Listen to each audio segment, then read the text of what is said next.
তওবার সঠিক নিয়ম কোনটি? ফরজ সালাত আদায় করার পর ইস্তেগফার বললেই কি তওবা? না না না, শুধু আস্তাগফিরুল্লাহ বললে তওবা হয় না।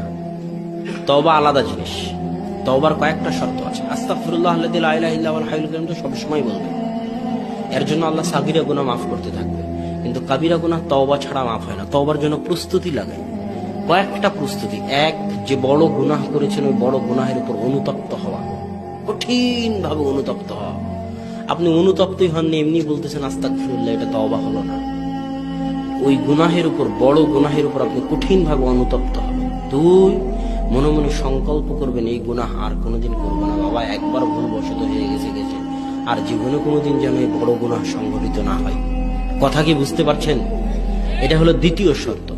তৃতীয় শর্ত, যখন অনুতপ্ত চলে এসেছে, অনেক বড় গুনাহ করে ফেলেছেন, মাথা ঘুরতেছে, কি করবেন খুঁজে পাচ্ছেন না, এই মর্মে সংকল্প করলেন একবার ভুল হয়ে গেছে, আর যেন না হয়।